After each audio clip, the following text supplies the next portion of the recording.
Now here's the next one. There's great power in self-reliance. Self-reliance means you simply look mostly to yourself. It would be nice if someone just gave you this, gave you this, gave you this. It would be nice if everyone did their job exactly as they're supposed to do it. But here's what you've got to do. Primarily rely on yourself. Primarily say, I'm the person responsible. And I will learn the necessary skills so that I can help people learn their skills. If I need lots of people to do certain things to build my organization, that is what I must have. But I've got to be the final backstop. I've got to be the final one that people can rely on. So that if this is missed and this is missed, I can catch up. I can fill the gap. I can do the job. We have to do it when we conduct meetings. We have to do it when we conduct training. We have to do it when we're in a class of just a few. What someone might have missed, we're there to fill in. Self-reliance. Primarily, we're learning to count on yourself. So that you can do this. Never complain and never explain. So many people go through their whole lives leaving things up to chance. They go 50, 60, 75% of the way to a job well done, and they leave the rest up to somebody else. That is loser mentality.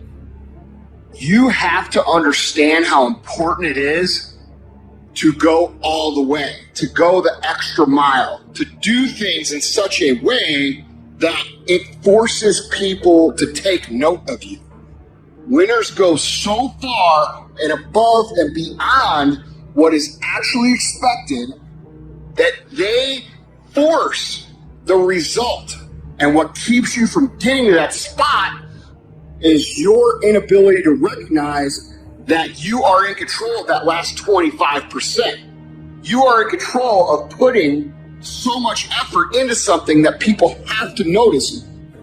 You have to go that far. You have to force their eyeballs on you. You have to make people say, well, that guy's definitely the right guy for the job. Look how much better he is than everybody else. What we're talking about here is the extra set in the gym. What we're talking about here is the extra 10 minutes of cardio. What we're talking about here is you making sure that you leave your workspace spotless, that you don't even, not just leave your workspace spotless, that you clean everybody else's fucking workspace. That's what we're talking about. That's taking control. That is not leaving things up to chance. This is a skill. This is not something you're gifted with. This is something you learn. It's something you practice. And eventually, yes, it does become a habit. But it's not one that people automatically have. You have to go the extra mile. You have to go all in. Here's the next key power, and that's image. There's many parts to image. The image that others see you as, the image you have with other people. And it's very important how other people see you. If they don't see you as a leader, chances are they won't pay attention. If they don't see you as being in control, chances are they won't have the trust. If they don't see you as knowing where you're going, what you want to accomplish, they probably won't follow. But if people can see you, if you have the image of someone that's in charge, in control of your life, your future, your destiny, in control of the situation, if they see that, that kind of image is powerful. It helps to win the day. It attracts other people. People want to be around people that are in control, that are powerful, but they know how to use their power. Influential, but they know how to use their influence. That kind of image is important. But here's a very important image, and that is your image of yourself. The way you dress, the way you talk, the way you think, your capacity for learning. All of that is an important image that you have of yourself. The image that you have that if it needs to be learned, you could learn it. If there's a book that needs to be mastered, you could master it. If there's a skill that needs to be learned, why couldn't you get busy now and learn that skill?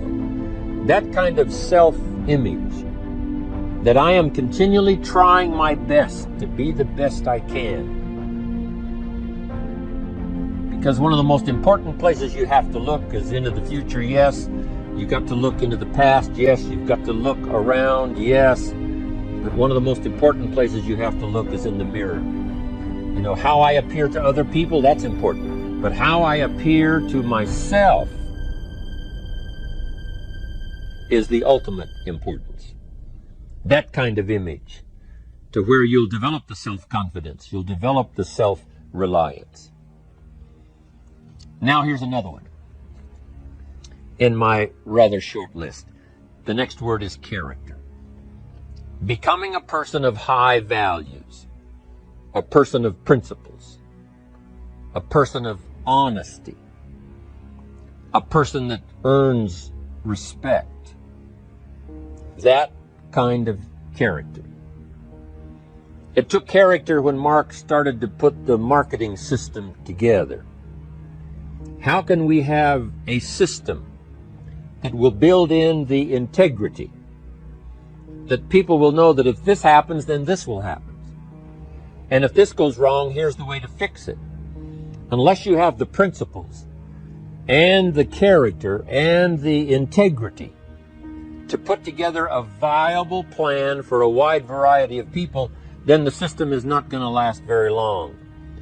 And I've been around long enough, and I'm sure you have been around long enough to see a lot of systems that got started, but they failed. And the reason is because they were not constructed with integrity. They were not constructed with character. They were not constructed with doing the right thing. They might have been constructed to take advantage. You know, cash it out as quickly as possible and leave. Mark was involved when others took advantage of him all those years ago before Herbalife. When someone took advantage and didn't have the character, didn't have the principles, and didn't have the character to stay, the character to see it through, the character to do the right thing. So this is important, to develop the character within yourself, that people see you as honest, as fair, willing to do the right thing, willing to be helpful, but always willing to walk the center line, not to pass the line.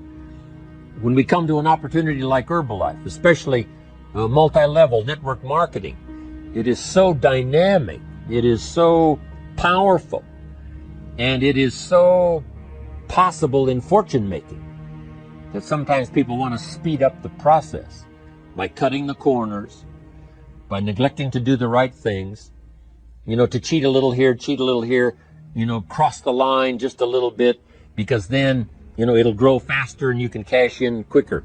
Not necessary here. Doing Herbalife right will build your fortune longer and stronger than trying to cut the corners and not doing it right. If we'll have the integrity that Mark had when he started it, and keep perpetuating that we will do the right thing by the marketing system, the right thing by a distributor who has a customer and they take care of that customer belongs to that distributor. That kind of integrity in the marketing system, the kind of integrity we have among each other, the kind of character we have to rely on each other, because here's what we cannot do. We cannot do this by ourselves. Mark's got to count on me. I've got to count on Mark. We've got to count on the president's team. The president's team has to count on the chairman's club for advice and counsel. We have to count on the millionaire team, the tabulator team, the world team. We've got to count on the distributor. We've got to count on the distributor giving the right message to the potential customer. We've got to count on the distributor giving wise counsel to the new recruit, teaching them the right way, the Herbalife way, the principled way, the character way. Vitally important. Building and developing your own character. Now here's another one. It's called self-discipline. Self-discipline, all of us have a challenge with that. Because sometimes it's easy, and especially if you're working hard, doing the best you can, it's easy sometimes to let up and let it go. But remember, so many people, especially now that we're as big as we are around the world, are counting on what we do. At home office, they have to be careful. They have to be disciplined.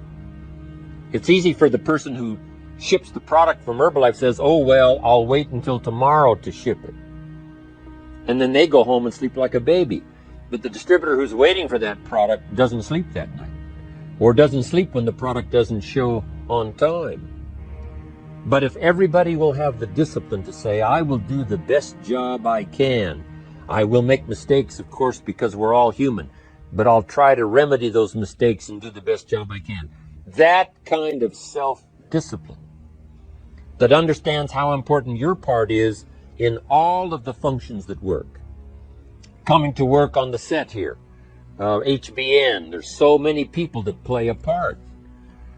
And each one of the parts that are played is necessary to put on the broadcast, make it viable, make it real, make it powerful. Any couple of them missing, and it would be a disaster. But all of it put together, and it works like a charm. Each person developing the self-discipline to do their part, do their job. Here's one more, and that is the power of extraordinary performance and demanding of yourself excellent results. This is so important. If you want to live extraordinary, you must do extraordinary. If you want an extraordinary income, you must do extraordinary things. If you want an extraordinary fortune, you must go with the demands of what it takes to have that fortune. Mark has made such a fortune, it's almost beyond comprehension what the numbers really are. But guess what he has the satisfaction of knowing? He earned it all. If he'd have been lax in the performance, Herbalife would not be here these 18 years later. Herbalife would have been a footnote in multi-level history. But because he performed year after year, the 3rd year and the 5th year, and the 7th year and the 10th year, and the 12th year and the 15th year, and now performing well in the 18th year, I'm telling you, that's what makes it such a viable fortune for Mark personally, of course, because he did the job. If we would ask of ourselves that kind of performance, and you've got to ask it of yourself. You know, I can't ask it of you. I would try to inspire you. I would try my best to share with you what it might taste like, what it's like to finally make your fortune. It happened for me. But here's what you must do. You must demand it of yourself. Society does not demand that you not have a heart attack. But if you want to escape having a heart attack, you must demand it of yourself. Society doesn't demand that you take Herbalife and improve your health. You have to demand it of yourself. Society doesn't demand that you jog around the block every morning. But if you want good health, you must demand it of yourself. Society doesn't demand that you read a couple of books a week and improve your intelligence and your knowledge. That you must demand of yourself. Society does not demand that you build a financial wall around your family nothing can get through. That's not a demand of society. But you must demand it, if you wish it, you must demand it of yourself. Society doesn't demand that you learn a list of 10 skills in order to ensure your own future and the future of your family. Society doesn't demand it, doesn't require it. It is not a law. But if you want the benefit, you must demand it of yourself.